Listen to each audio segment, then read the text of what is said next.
안녕하세요. 넥스트라입니다.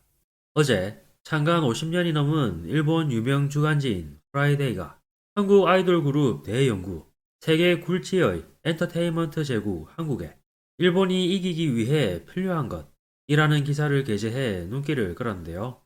특히 이번 기사 내용을 포함해 지난해까지와 비교해 180도 긍정적으로 변한 견해가 최근 많이 보여 인상적이었습니다.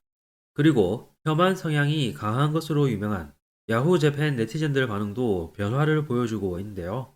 우선 기사에서는 세계를 석권 중인 한국 아이돌이라고 운을 뗀 뒤 한국문화관광연구원이 발표한 자료에 따르면 23년 K-팝 해외 매출액은 한국 음악 사상 최초로 1조 원을 돌파했다고 전했습니다.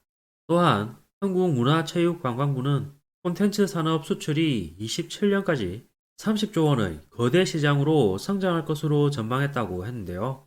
그러면서 현재 K-팝에는 4대 기획사가 군림하고 있고 저마다 강점이 있는데 4대 기획사 중 가장 고참인 SM 엔터테인먼트는 디지털 스트리밍으로의 빠른 전환, 뮤지컬 흥행과 드라마 제작 비즈니스 진출 등 항상 새로운 사업에 진출하는 모습이 특징으로 시대에 맞는 음악을 프로듀싱하는 유연함도 있는데 2000년대 동방신기와 소녀시대에 이어 2020년대에도 에스파와 라이즈 등 인기 그룹을 배출했다고 소개했습니다. 한편 빅뱅과 블랙핑크 등을 세상에 선보인 YG 엔터테인먼트의 경우 4대 기획사 중에서도 실력주의 기획사로 손꼽히는데 기량이 부족하다고 판단된 연습생은 가차없이 계약을 중단당하고 기획사에서 퇴출된다고 강조했습니다. 게다가 레이디 가가나 세레나 고메즈, 브루노 마스와 같은 세계적 아티스트와의 콜라보에도 적극적으로 4대 기획사 중에서도 글로벌 의식이 특히 강하다는 음반회사 관계자의 발언을 인용하기도 했는데요. 다음으로는 걸그룹 육성으로 정평이 난 JYP 엔터테인먼트를 거론하며 트와이스의 성공으로 크게 약진, 트와이스는 오디션 프로그램으로 탄생했는데 이것을 계기로 데뷔 전부터 열광적인 팬을 얻었고 그 후 수많은 그룹을 성공으로 이끌어왔다고 보도했습니다. 게다가 다른 소속사에 비해 소속 아티스트의 불상사도 적고 오래 활약하고 있는 그룹이 많은 것도 특징이라고 강조했는데요. 마지막으로 하이브의 경우 가장 출발이 늦었지만 BTS의 세계적인 히트로 인해 이제 한국 최대의 엔터테인먼트 기업으로 성장하고 있다고 소개했습니다. 게다가 하이브는 수많은 레이블을 산하에 두고 있고 각각의 레이블의 개성을 돋보이게 하는 것을 중시하고 있으므로 장르에 구애받지 않고 많은 팬을 획득할 수 있다고 했는데요. 아울러 이 외에도 유력 아티스트를 거느린 기획사가 한국에는 많이 존재한다고도 강조했습니다. 그 후 기사에서는 이제 세계에서도 굴지의 엔터테인먼트 제국이 된 한국에 대해 일본은 어떻게 승부를 걸어야 할까? 라고 되물었는데요. 이 물음에 대해 저널리스트인 마츠다니 씨는 우선 해외로 진출한다 라는 의식을 가져야죠. 곡의 내용뿐만 아니라 프로모션에서도 항상 세계 기준을 의식해야 합니다. 예를 들면 한국의 음악 프로그램에는 직캠이라는 시스템이 있습니다.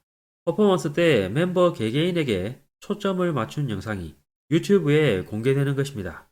6인조 그룹으로 직캠을 찍으면 하나의 곡으로 6개의 콘텐츠를 만들 수 있습니다. 반면 일본의 음악 프로그램에서는 퍼포먼스 영상이 OTT에 일주일간 공개되는 정도로 아카이브로서 장기간 남는 일이 없어요. 이렇듯 유튜브를 통한 전달력이나 시청 횟수는 한국이 압도적으로 높습니다. 또한 콘텐츠 진흥원과 같은 기관을 만들어 국가가 민간 기업의 도전을 뒷받침하는 것도 필요합니다. 기존의 비즈니스 모델에서 탈피해 한국의 성공 모델을 참고할 필요가 있을 것 같습니다. 라는 의견을 내놓았는데요. 이에 기사에서는 세계를 열광시키는 K-팝, 성공의 이면에는 치밀한 전략, 거국적 콘텐츠 지원, 그리고 아티스트들의 피나는 노력이 숨겨져 있었다. 라는 평가를 내놓았습니다. 그런데 최근 일본 방송과 언론들이 과거와는 180도 달라진 모습을 보여주고 있는데요.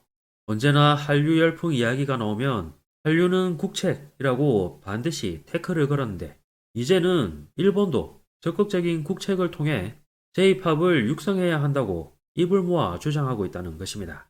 그런데 이미 일본은 예전부터 쿨 재팬이나 핫 재팬 등을 통해 일본 정부가 직간접적으로 적극 개입하고 있었는데 한류는 국책 덕분이야를 강조하기 위해 정작 그 사실은 아예 모른 척하는 모습이 애처로웠습니다. 이어서 일본 네티즌 반응입니다. 일본의 음악 장르는 다양해지고 있어 J-팝이라고 한정하기는 어렵다. J-뮤직이라고 해야 할지도 모른다. 그 다양성이 좋다고 본다. 딱히 한국을 이길 필요는 없지 않을까? 흘린 땀과 눈물의 양이 너무 다르다. 한국 아이돌은 데뷔한 후에도 연습량은 별로 줄지 않는다. 게다가 창작 활동에 참여하거나 프로듀싱에 참여하는 등 할 일이 늘어난다. 지금은 타 장르에서 세계에 자랑할 만한 재능이 활약하고 있다. 애니메이션의 힘도 크다. K-팝을 좋아하는 사람은 그쪽을 들으면 되고 경쟁할 필요도 전혀 없다.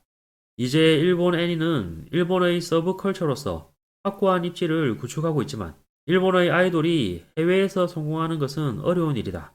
해외는 완전 실력주의이기 때문에 일본처럼 재능을 가진 아이돌이 서서히 개화해 가는 것을 지켜봐 주는 일은 없다.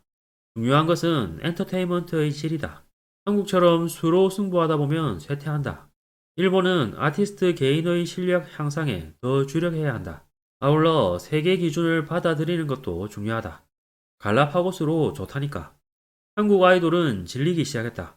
이런 스타일을 따라 할 필요도 없고 마이웨이도 좋다.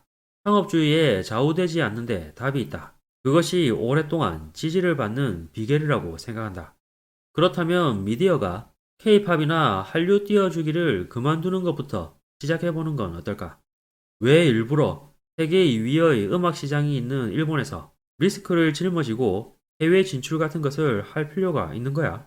등의 반응이 있었는데요. K-팝은 질이 아닌 수로 승부의 문제라는 반응에 마시던 물을 뿜을 뻔했습니다. 게다가 한류에 질리기 시작했다라는 반응에 질린 건 오히려 저였는데요. 참고로 야후 재팬 유저들의 한류 열풍에 대한 반응 편찬사를 간단히 정리해보면 이렇습니다. 1. 한류 따위는 서브컬처에 불과하므로 일본에 이길 리가 없다. 2. 일본도 한류를 넘어설 수 있다. 도전하자. 3. 승부 따윈 의미가 없다. 갈라파고스로 됐다. 우리에겐 애니메이션 등이 있다. 로 변하는 모습을 보여주고 있는데요. 하지만 그동안 한류 콘텐츠가 전 세계에서 센세이션을 불러일으킨 것에 대한 충격과 부러움만큼은 숨기지 못하는 듯이 보입니다. 이번 영상도 끝까지 시청해주셔서 감사합니다. 여러분의 구독과 좋아요는 영상 제작에 큰 힘이 됩니다. 오늘도 좋은 하루 보내시길 바랍니다.